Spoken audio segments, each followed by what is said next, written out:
మతం మారటం మనిషికి మనసుకి హానికరం మరియు ప్రాణాంతకం. Conversion of religion is not about changing God but parents. Akhanda సినిమాలో కనిపించిన ఆ మురళీమోహన్ పాత్ర ఎవరు? ఆయన కేదార్నాథ్లో ఎందుకున్నాడు? ఆయన చుట్టూ ఉన్న నలుగురు శిష్యులు ఎవరు? అర్జునుడు తపస్సు చేసిన అష్టలింగ రుద్రపీఠం గురించి ఆయనకెలా తెలుసు? అఖండకి భవిష్యత్తులో సమస్యలు వస్తాయని ఆయనకెలా తెలుసు? అష్టసిద్ధుల గురించి అఖండకి ఈయన ఎందుకు చెప్పాడు? ఈ ప్రశ్నలన్నిటికీ సమాధానం ఈరోజు ఈ వీడియోలో తెలుసుకుందాం.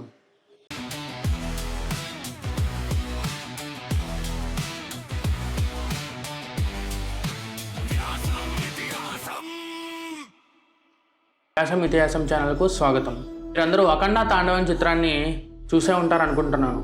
లేకపోతే ముందర ఆ సినిమా చూసి తర్వాత ఈ వీడియో చూడండి.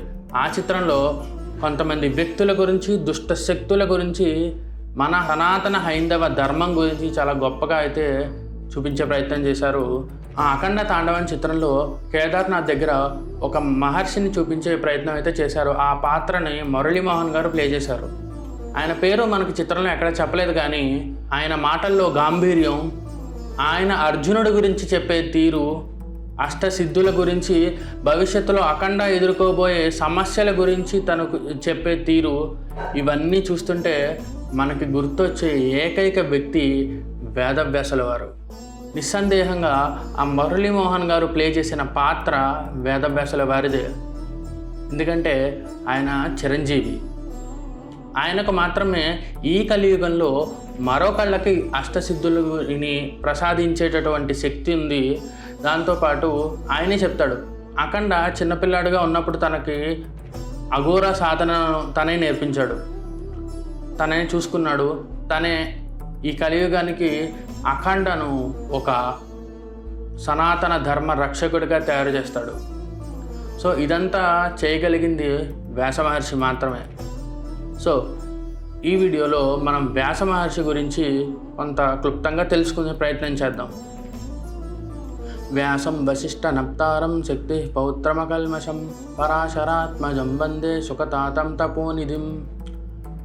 ఈ వ్యాస మహర్షి ఎవరంటే వశిష్ఠ మహర్షి యొక్క ముని మనవడు, శక్తి మహర్షి యొక్క మనవడు, పరాశర మహర్షి కుమారుడు ఈ వ్యాస మహర్షి. భాగవతాన్ని మనకు అందించిన సుఖ మహర్షి యొక్క తండ్రి. ఈయనకు నేను నమస్కారం చేస్తున్నాను అని ఈ శ్లోకం యొక్క భావం. అసలు వ్యాసుడు అంటే ఏంటి? వ్యాసుడు అనేది పేరు కాదు, అదొక పదవి.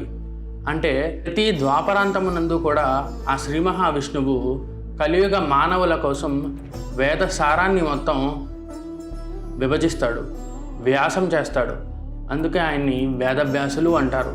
మొత్తం వేదసారాన్ని మొత్తం ఋగ్వేదం, యజుర్వేదం, సామవేదం, అథర్వణ వేదం అని 4 వేదాలుగా విభజించి మన కలియుగంలో ప్రతి వ్యక్తికి కూడా ఒక్కొక్క వేదాన్ని చొప్పున విభాగం చేసి తన నలుగురు శిష్యులైనటువంటి పైలుడు, వైశంపాయనుడు, జైమిని, సుమంతులకు ఇచ్చాడన్నమాట.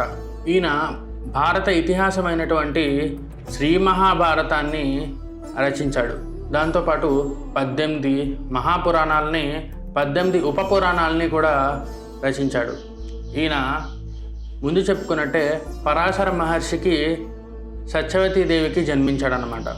ఆయన ఒక ద్వీపంలో జన్మించడం మూలాన ఆయన ద్వైపాయనుడని, ఆయన విష్ణుమూర్తి అంశాన్ని ముందు చెప్పుకున్నాం.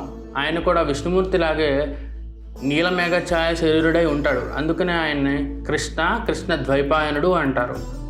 సో ఆ కృష్ణ ద్వైపాయనుడే బదరీ వనంలో నివసించడం వల్ల బాదరాయనుడు అయ్యాడు. ఆ బాదరాయనుడే మన వేదవ్యాసుడు. అలాగే ఆ వేదవ్యాస మహర్షి బ్రహ్మసూత్రాలను కూడా రచించారు. ఈ బ్రహ్మసూత్రాలకి భాష్యం రాసింది మన జగద్గురు ఆదిశంకరాచార్యులు. ఈ ఆదిశంకరాచార్యులు రాసిన బ్రహ్మసూత్రాల మీద ఆయనతో ఈ వ్యాసుల వారు ఒక వృద్ధ బ్రాహ్మణుడి రూపంలో 8 రోజుల పాటు వాదన జరిపారు.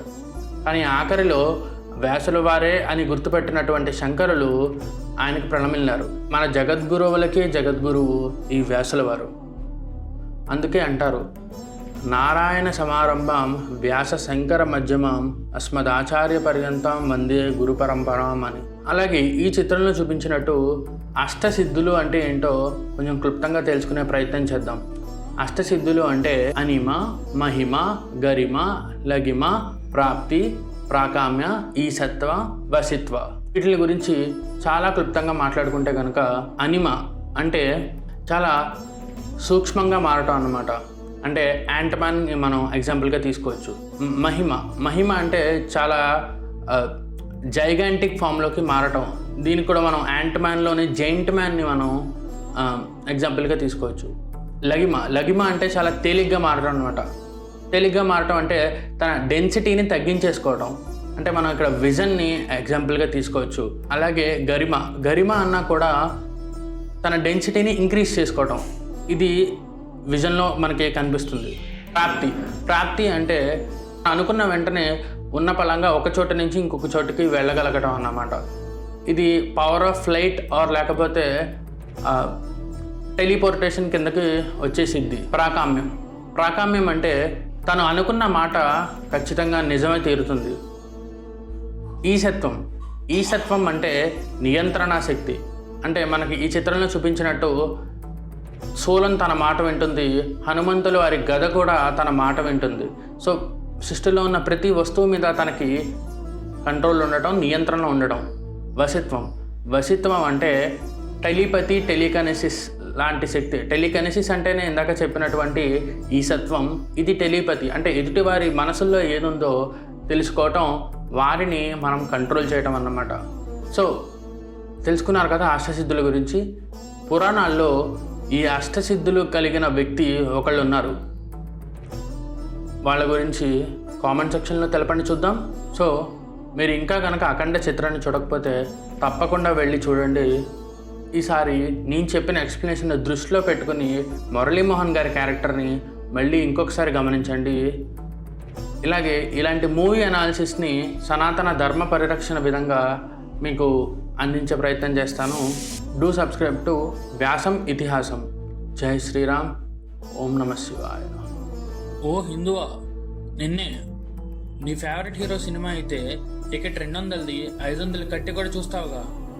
నీ దేవుడి గురించి, నీ రాముడు, నీ శివుడు, నీ ధర్మం గురించి చెప్తే సపోర్ట్ చేయకుండా వెళ్ళిపోతున్నావేంటి? నీ హీరోకి ఇచ్చిన విలువ కూడా నీ ధర్మానికి ఇవ్వవా?